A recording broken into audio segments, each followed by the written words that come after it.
Hey YouTube, Chase Variant back like a phantom pain, here to show you some of the books I picked up this week. So here we go.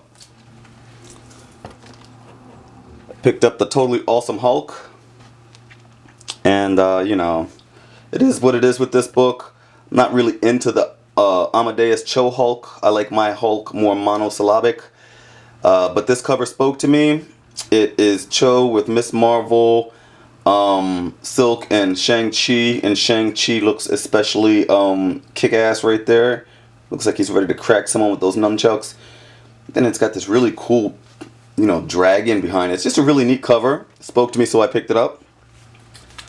Another book I picked up this week with a sweet cover is the Star-Lord 1 in 10 variant.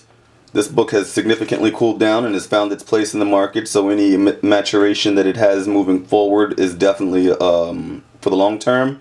This was a 1 in 10 variant on a print run that was about 53,000 books. Okay, so that's you know, right middle-in print run, not a bad, not too high, not too low. The Star-Lord #1. I also picked up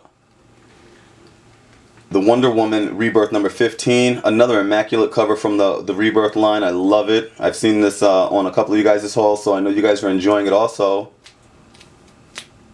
Okay, another great book, great cover for a female hero. Came out this week. Is Hulk #2, and man, I can't say how much I love this book. If you guys know me, you know that I love some Hulk. And She-Hulk, that is. And this book is probably one of the greatest She-Hulk covers. This cover really, and that's not hyperbole, I really truly feel like this cover is just magnificent, and I've never seen anything just this magnificent on a She-Hulk line, in my opinion. So yeah, She-Hulk #2.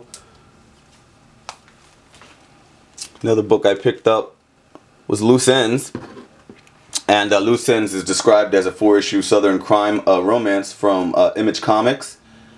And I just got the hard case crime books, and I enjoyed it so much. They're so bawdy. Hopefully Loose Ends will be another little gritty crime book. I'm looking forward to reading it. Haven't read it yet.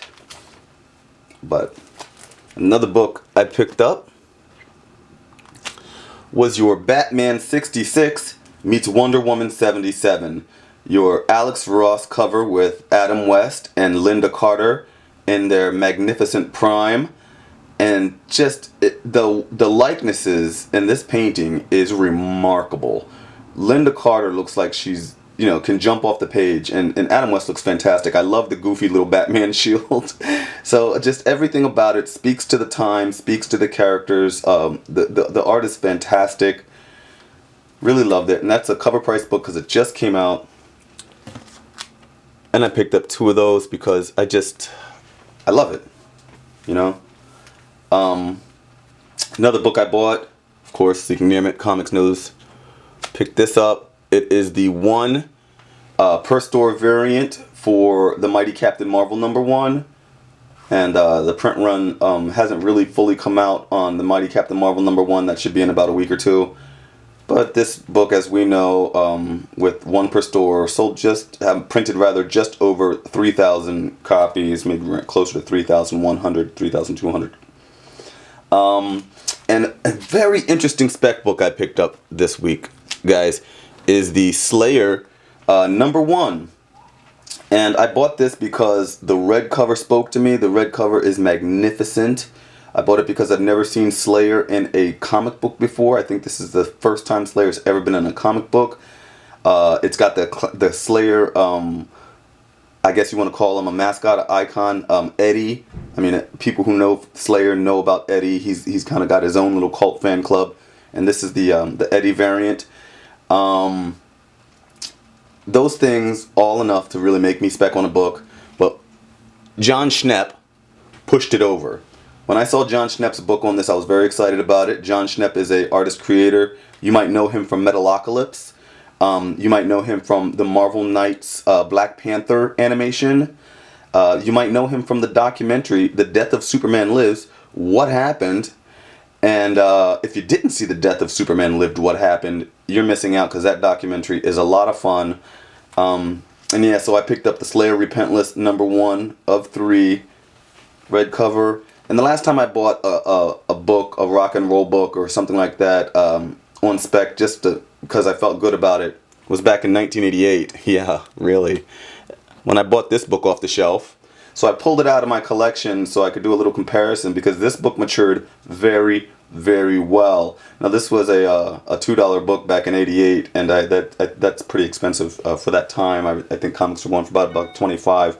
Anyway, it matured very well. It's worth a lot more than the $2 I paid for it now, and here's hoping that the Slayer book matures well also. Okay. And to wrap it up, I got a couple signature books. Okay. So I bought Batman 1-for-1 variant on the Rebirth line, and I got it signed by Tom King. And this book published well over 180,000 books. So any book that you get that is has some aspect that's more collectible than the others is something to do for the Batman Rebirth line, because those books pretty much every month top of the sales charts. And I picked up Violent Love, and I don't want to speak out of turn, but I want to say that this printed like 5,000 to 6,000 books total. Okay, fine. I didn't look that up, so if you guys know better than I, leave it in the comment section and please correct me. And this book is signed by Barbary and Santos. Okay. And I picked up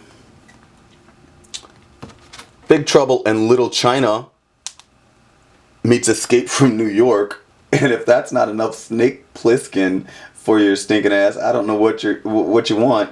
And here we have, right next to the classic the classic bad guy from Big Trouble from Little China, we have Greg Pak's signature. I got my COA on the Greg Pak signature. That's a Boom Studios 1 of 6, Big Trouble in Little China meets Escape from New York. Okay, and for the last signature that I picked up was this Marvel 001 Star Wars Midtown Comics New York City exclusive. And it's just gorgeously painted book. I can't say enough great stuff about it. You can sit and stare at a piece of art like this all day in wonderment. It's just beautiful, and I'm lucky because I got a John Cassaday signature on this bad boy, and so it's an exclusive color variant for the New York City Midtown Comics, and that's Star Wars 001. Okay, guys, thanks for watching. I really appreciate all of your support. If you like the video, give me a thumbs up. If you haven't already, click subscribe, and tell me what I'm doing right. Tell me what I'm doing wrong. Leave a comment down in the comment section. And I'll see you guys next time. I'm Chase Variant, and I'm out.